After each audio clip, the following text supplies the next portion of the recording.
Welcome back. This is Bonita Creek RC, and today I'm going to be working on my Red Cat Ascent. I'm going to try and install these chassis rails that I got from Crawler Canyon.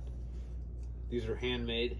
He cut them out for a Red Cat Ascent of his, but he made a second version of the rails, so he gave me this set. Hopefully make this one better, because these rails are 3 millimeters thick and made out of steel. They're so ridiculously heavy.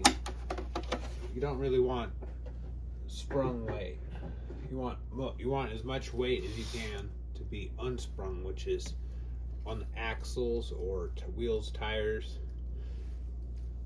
And I've limited quite a bit of sprung weight already, but always stuff to be done.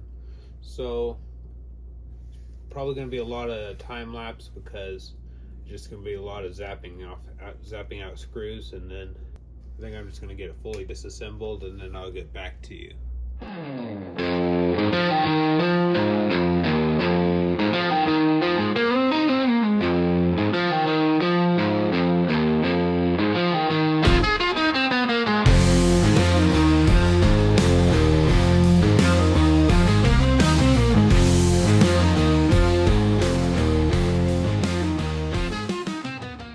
Alright, it's been about a week, I think, since I last filmed anything on this. I've just been working on it as I had time.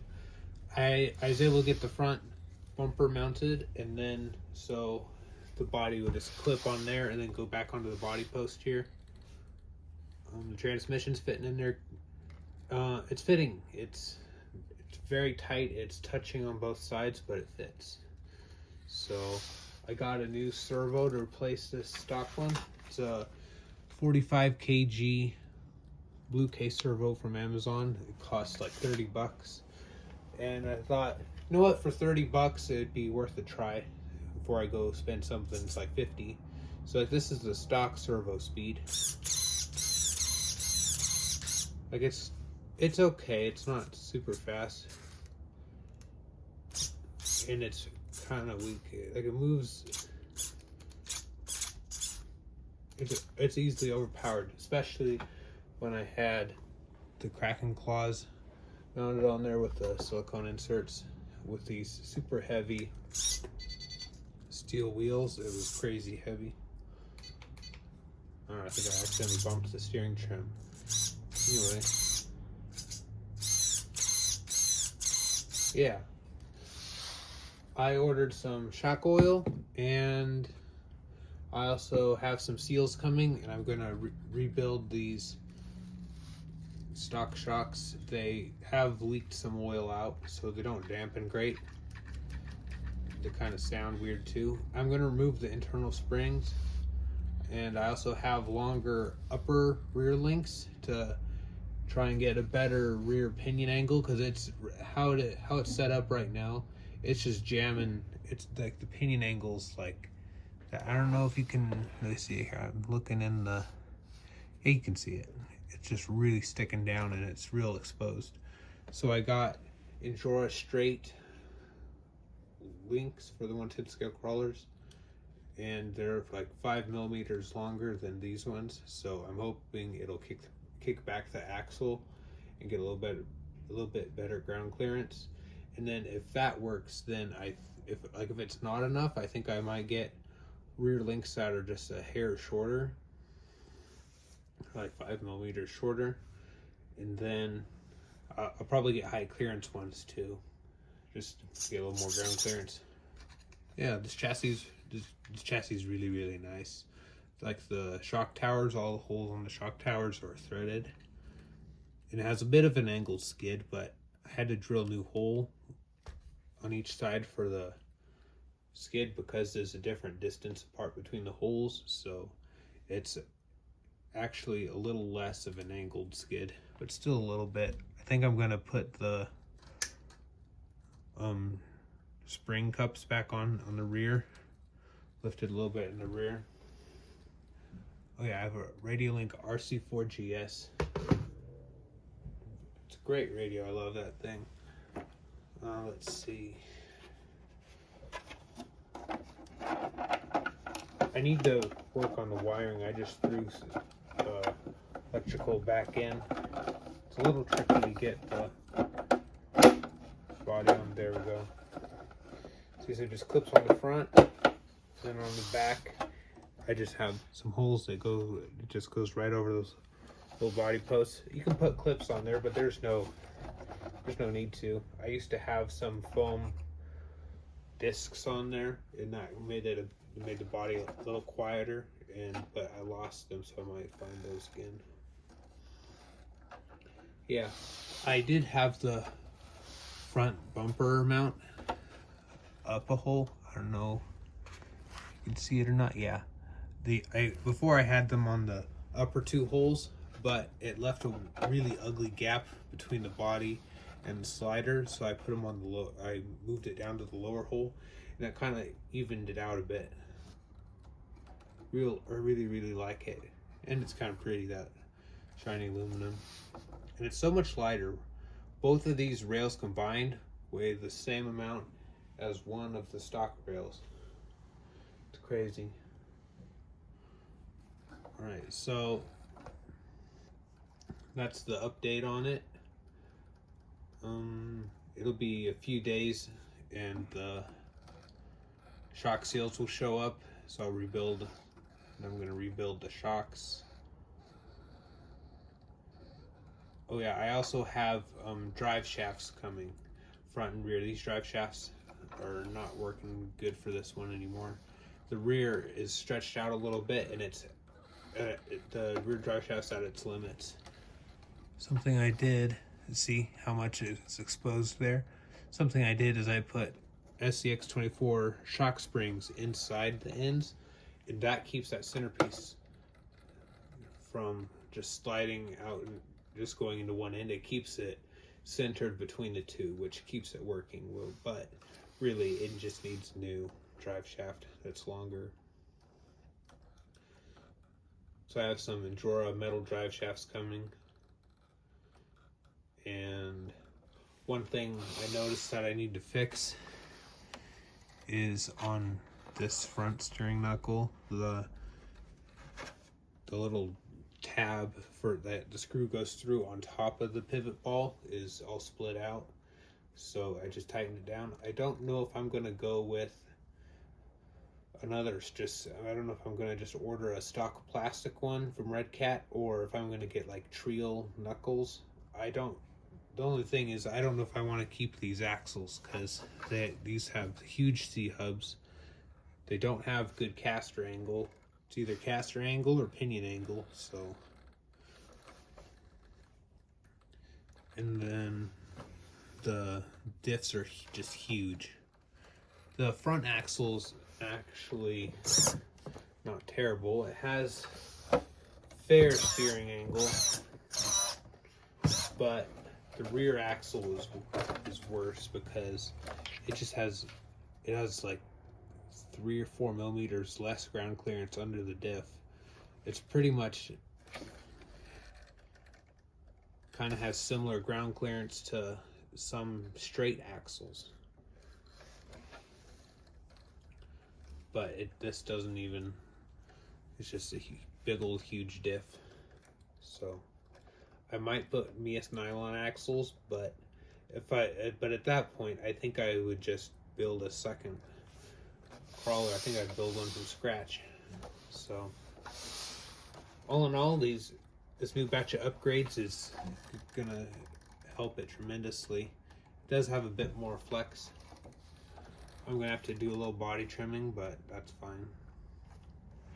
The front kind of binds a little bit because the drive shaft's too long, so it hits it fully collapses and then pushes on the transmission a bit, so have a little more flex this way, but we have a fair bit more flex in the rear,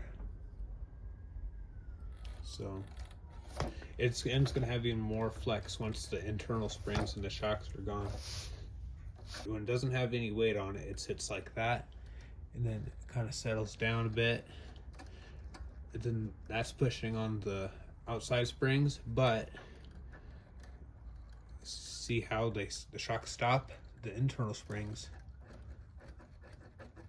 they keep the shocks from fully extending. So they also take up space inside. So I think there'd be like 8 more millimeters inside the shock, because when it's fully collapsed, there's the whole height of the spring that won't be there once they're gone. So it'll have more travel inside the shock overall, and the spring won't be there to stop it. So once I do that, it should have a ton of flex. I might only do that in the rear and keep the front from unloading a little bit, but I don't know. I'll probably just take them out all the way around. Yeah, it's gonna be good. Okay, I've had to wait a bit, but parts finally showed up. So I got the drive shafts and the new rear upper links. Let's see, these drive shafts are pretty heavy. I'm pretty sure I got the right lengths. Yeah, this is nice. I wonder why they use brass for the pivot in the U-joints. That's kind of weird.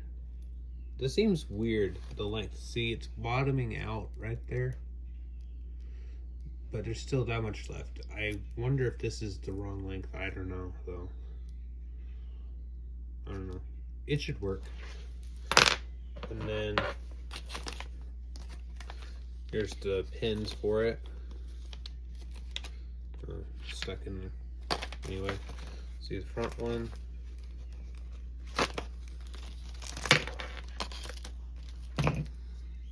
Yeah, I think this will be short enough. And then, oh yeah, the problem I was having with the front one is that it would compress all the way, and it'd push against the transmission and it just get stuck, and it would